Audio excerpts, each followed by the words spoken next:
Hi, everyone. My name is Haley Beckman. I'm the Principal Mobile Engagement Strategist here at Listrak. I'm joined today by my colleague, Megan Freese, one of our mobile implementation strategists. Hey, Megan. Hey, Haley. As the title of this webinar suggests, today we're going to be talking about how to level up your mobile program strategy.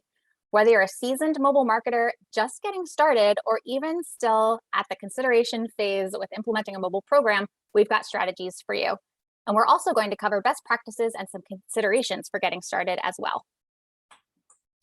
At Listrak, we're delivering results for over 1,000 retailers by providing best-in-class cross-channel, behavioral, and predictive marketing strategies and solutions that drive customer engagement, revenue, and loyalty. Our solutions are built specifically for e-commerce, and our organization is made up of experts that really act as an extension of your team to help you from implementation to optimization and beyond. We pride ourselves in our attention to detail and overall client satisfaction, earning an industry-leading Net Promoter Score that outpaces other leading marketing technology providers. So with all that in mind, let's get started. In your day-to-day as a marketer, you likely already know that the one-size-fits-all approach doesn't work anymore. You can't send everything to everyone and expect success and growth. Instead, you need to meet your customers and prospects in their preferred channels with the right message to the right audience at the right time. Reaching across channels into mobile is a great place to do this. So today we're going to break it all down into 4 core focuses, starting with acquisition, then going through the customer journey to segmentation and automation, then planning your calendar and testing, and finally ending with conversational marketing and 2.0 opportunities. If you have any questions at any point in time, please post them to the Q&A panel and we'd be happy to answer them as we go along. Perfect. So Haley, first and foremost, I get so many questions about who can be sent SMS messages. For example, a lot of our clients collect phone number at checkout and would like to text those customers, but there's a large compliance issue with that scenario. Could you quickly run us through the basics and best practices of SMS opt-in? Absolutely. It can definitely be confusing trying to understand how to opt someone into an SMS program, especially compared to email. But it's important to remember that there are specific rules and mobile compliance policies in place. In short, SMS programs require what's known as express written consent, which means that contacts have to explicitly provide their opt-in and cannot be combined with other channels or by default. You cannot scrape for phone number or force opt-in anyone. Your terms and conditions and privacy policy have to be clear and easy to access, and confirmation of opt-in must be sent immediately. So all in all, expectations have to be clear and set from the beginning as to what your contacts will receive through your program. That's exactly right. And Listrak has many resources and mobile compliance specialists to guide you through everything during implementation and beyond, including setting you up for success if you're launching a brand new mobile program. Awesome. And where exactly should we be putting these opt-ins for SMS? Is a pop-up enough acquisition to grow an SMS list? Pop-ups are certainly the best place to get started, and they're really powerful for both email and SMS list growth. But there are endless opportunities for cross-channel reach where you can easily and efficiently collect opt-in using keywords and phone number mini forms as well. Market research has found that upwards of 60% of SMS program lists can actually come from checkout, for example. So you shouldn't be relying on just 1 or 2 pop-up strategies to grow your list. Take advantage of existing engagement across other channels as well, like email and social networks. Perfect. One of the biggest concerns I hear from my onboarding clients, Haley, is they don't want to bug customers for too much information, meaning we're asking for email and we're also asking for phone number for SMS sign up. Can you highlight for us exactly why we shouldn't be afraid to ask for both of those pieces of information? Yeah, it's a valid concern for sure, and something I hear a lot too. But what we found is subscribers who are opted in to both email and SMS programs are actually more valuable in the long run than subscribers just opted into one channel. Lifetime value can be upwards of 30% higher, and they're engaged more, interacting more, and spending more. Additionally, we found that mobile program subscribers actually stick around longer and are slower to unsubscribe compared to email program subscribers. Awesome. That information is Very reassuring. So, all in all, if you can prioritize acquisition across both email and SMS, you'll get better quality contacts and see higher lifetime value. Yeah, exactly. Cool. And a great way to do this is through a two-step pop-up showing upon entry. There's no need to compromise the list growth in one channel over another, and you work towards maximum identity resolution potential for cross-channel reach. Including a compelling gated incentive helps accelerate growth for both lists, so there's little to no drop off from step 1 to step 2. And another channel to tap into existing engagement, like we mentioned before, is social, particularly with Instagram. You can leverage tap to join functionality within your Instagram stories that make it really easy for contacts to opt in just 2 clicks. Again, you can position a compelling exclusive incentive and save to your highlights and run throughout the year for ongoing promotion past 24 hours. Great. And I think one of the lowest hanging fruit when it comes to cross-channel acquisition is via email to your existing email subscribers. You can easily promote keyword opt-in through content blocks in your daily email template and your automated campaigns as well. This is the perfect place for evergreen content or seasonal calls to action. Think about your peak holiday season, Q4, anything like that. And you can adjust your calls to action to reference whatever your most timely incentive or offer is. The keyword campaign dashboard in ListTrack makes it easy to review opt-in traffic by source, as long as different keywords are used for each of your cross-channel strategies. So keep that in mind when you're planning on launching new calls to action and use a keyword that's not already active somewhere else. Additionally, you see revenue by keyword campaign in this dashboard, so it makes it easy to identify areas for improvement or optimization without having to adjust everything. Yeah, great ideas there, Megan.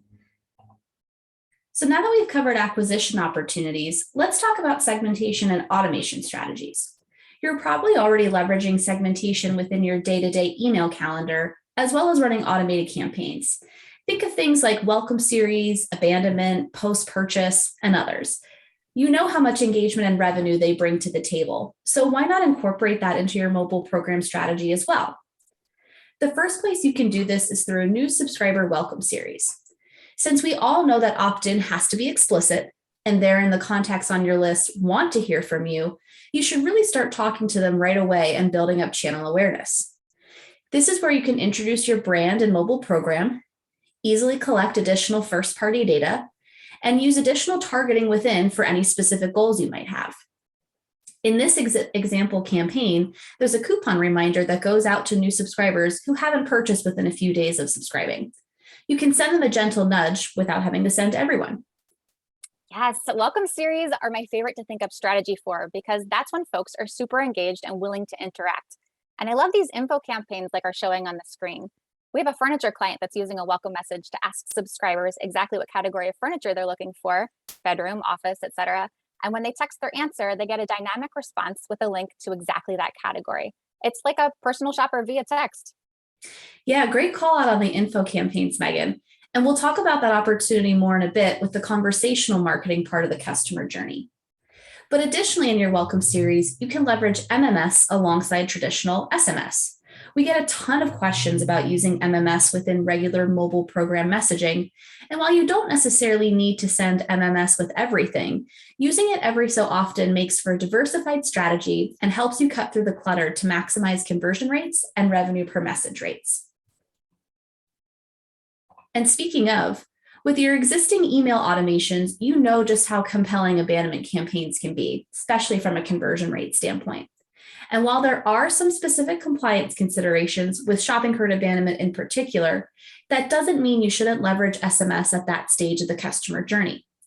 You can create what we like to think of as an abandonment suite of campaigns that reach both browsers and cart abandoners. You can start higher in the funnel with a browse abandonment campaign.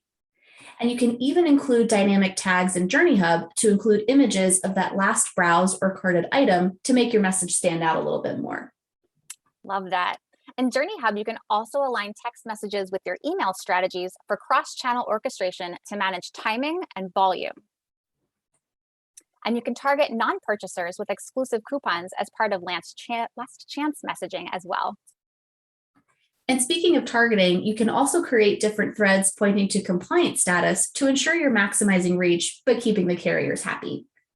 And you can also use different threads and messaging based on your top categories if you want to trigger even additional messaging. And speaking of top categories, in Journey Hub, you can also trigger product-specific alerts based on browse behavior when something drops in price or inventory, or when something popular comes back in stock. I think we can all speak both personally and professionally to supply chain issues right now. So back in stock notifications in particular can be very attractive to subscribers. We know that most text messages are open within just 90 seconds of delivery. So these alerts are the best way to get information like this in front of subscribers. Yes, and bonus tip, even back in stock broadcasts to your whole list about fan favorite items do very well also. There's post purchase too. If we're already sending post purchase emails, does it make sense to send texts too? What's the recommended strategy there, Haley? Since it's a more intimate channel, how personalized can we get without it feeling too invasive? Yeah, good question. Because I think we can all attest to when we've gotten marketing messages that feel a little too invasive, especially from a timing standpoint. But remember, as we talked about from the beginning, contacts who are subscribed and engaged across multiple channels are more valuable. So that's where cross-channel orchestration in Journey Hub is so important. And you can manage volume and quickly iterate if you're noticing any issues with engagement or ROI. But in general, post-purchase is a great place to continue the conversation and promote loyalty. You can cross-sell related products, upsell top categories, reactivate lapsing customers, and again, collect additional first-party data. Even asking for ratings and reviews to help influence other channels and demand planning is a great opportunity within mobile. Here's an example of personalized post-purchase messaging that targets loyalists versus one-time purchasers. You can easily create different threads in Journey Hub based on the number of orders placed to date and send different messaging, like a more attractive coupon to the loyal customer. Great. And this is something you should really be extending into your broadcast strategy as well. Because as we mentioned at the start, one size fits all doesn't really apply anymore.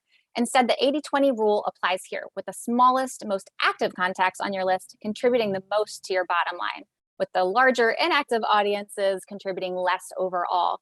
So it's a perfect place to leverage click and purchase recency on an ongoing basis. Yeah, absolutely. And this is likely something you're already all familiar with on the email side, right? It's important to maintain a regular cadence to the full list for mission critical promos and sales, as well as maintain compliance requirements. But otherwise, you can pull back on volume to those inactive audiences to maximize the revenue per message KPI. And something we always recommend with an ongoing audience strategy is mutual exclusivity.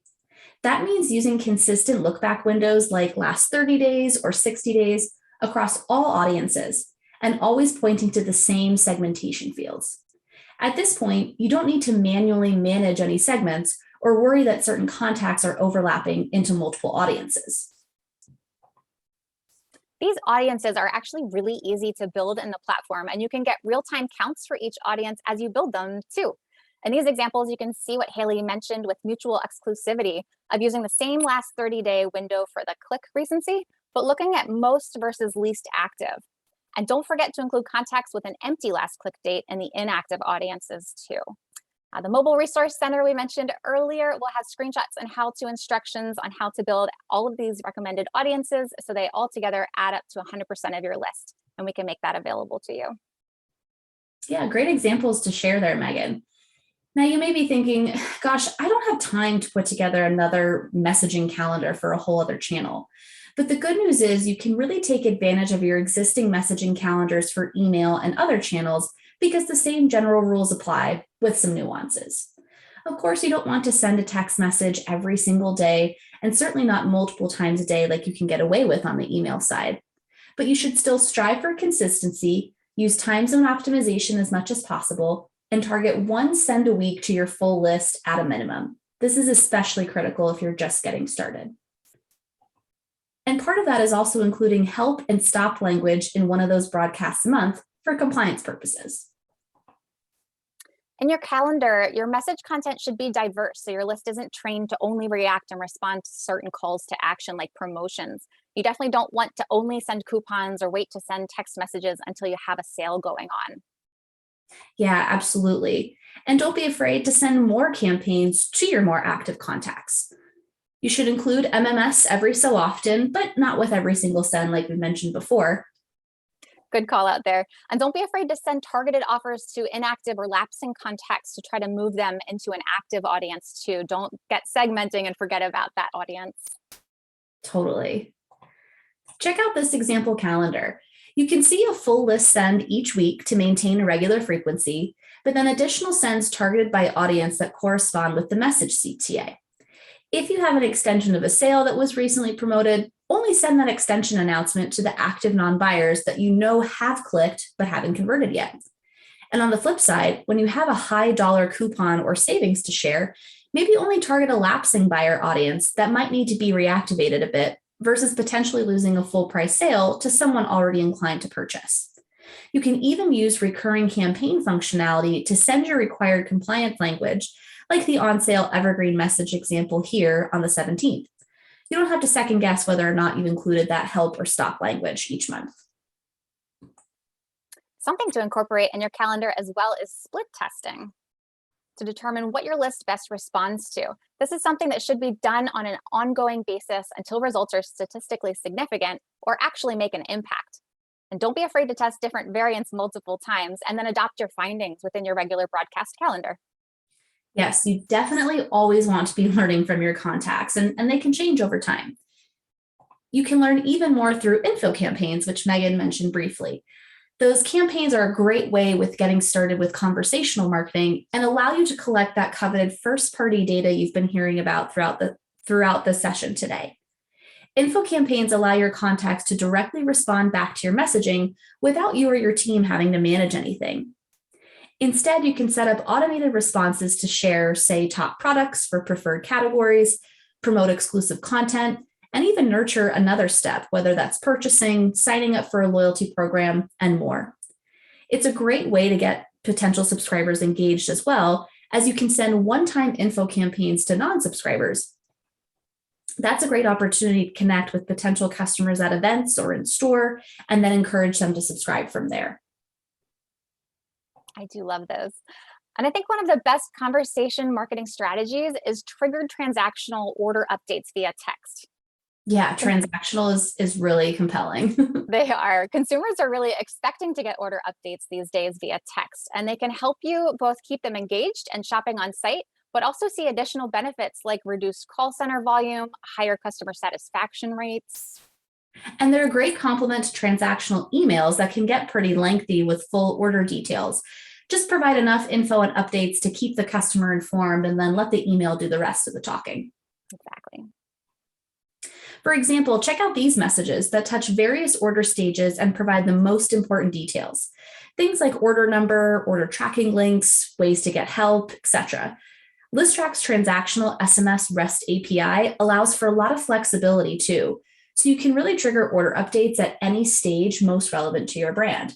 Say you're experiencing delays with those supply chain issues we mentioned before. You can send messages letting the customer know that their order has been delayed a bit, but it's still on the way and they can reach someone at any point in time if they have questions or concerns. And speaking of reaching someone, if there is a question, you can quickly respond to contact inquiries via mobile with our two-way messaging integration. Everything is kept in the same line of communication versus having to call or email separately.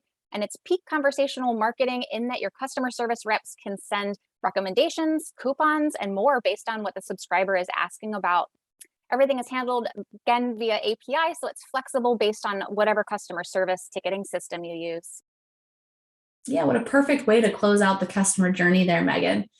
All along the way, there are opportunities to acquire and nurture mobile contacts in the right channel with the right message at the right time. And so much can also be orchestrated with email and other channels to maximize engagement and return. So we hope you feel better equipped now to optimize and grow your mobile program strategy to the next level and connect with your subscribers even better. Yes, thank you for joining us, everyone. Thank you, Haley. Can't wait to see what everyone does with their mobile programs next.